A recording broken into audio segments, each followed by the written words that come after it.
우리가 그리스도인이 되기 위한 최소한의 조건이 무엇이냐고 묻는다면 바로 그것은 믿음입니다. 그런데 그 믿음은 어떤 믿음이냐가 중요합니다. 우리는 대부분 믿음을 우리가 가지고 어떻게 행하고 있는가를 믿음으로 이해합니다. 그래서 보통 믿는 자의 열심과 진심으로 믿음이 있다, 믿음이 없다, 믿음이 좋다, 믿음이 안 좋다를 판정합니다. 신앙생활에 열심이 있는가, 진심인가 이런 식입니다.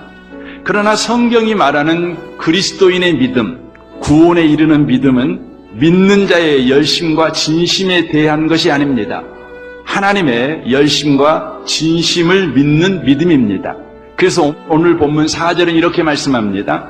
긍휼이 풍성하신 하나님이 우리를 사랑하신 그 큰 사랑을 인하여 허물로 죽은 우리를 그리스도와 함께 살리셨고 너희는 은혜로 구원을 받은 것이라.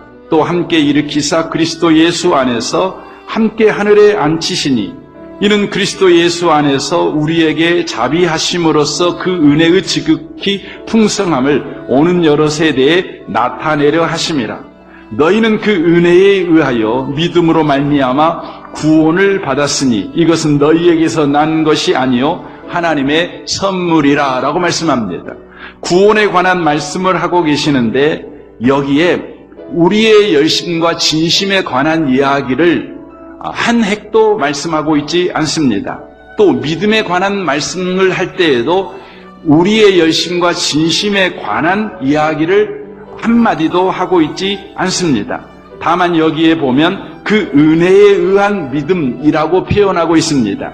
그 은혜에 의하여 생겨난 믿음이라는 의미이지요. 그렇다면 그 은혜가 무엇입니까? 그 은혜는 하나님이 우리를 사랑하시는 큰 사랑으로 우리를 구원하기 위해 하나님이 예수 그리스도 안에서 행하신 열심과 진심을 가리키고 있는 것입니다.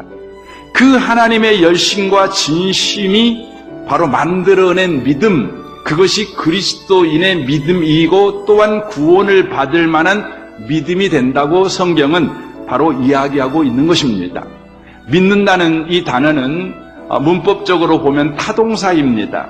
동사에는 자동사와 타동사가 있는데 그 차이점은 나의 동작에 목적어가 있으면 타동사이고 목적어가 없으면 자동사가 되는 것입니다. 그러니까 믿는다는 타동사이기 때문에 반드시 믿음의 대상, 믿음의 목적어가 있어야 된다고 하는 것입니다. 그리스도인이 믿는다는 것의 목적어는 무엇입니까? 하나님의 열심과 하나님의 진심입니다. 하나님의 열심과 하나님의 진심은 무엇으로 드러납니까? 바로 예수로 드러나는 것입니다. 그러므로 그리스도인이 믿는다고 할 때 그 목적어는 예수가 되어야 된다고 하는 것입니다. 성경에서는 이 부분을 이렇게 말씀하십니다. 사도행전 4장 12절입니다.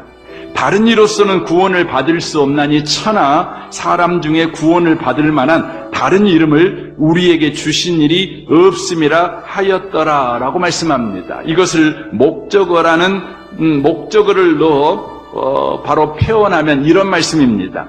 구원을 받는 믿음에 예수 외에는 다른 목적어를 주신 일이 없다, 이렇게 성경이 말씀하고 있다는 것입니다.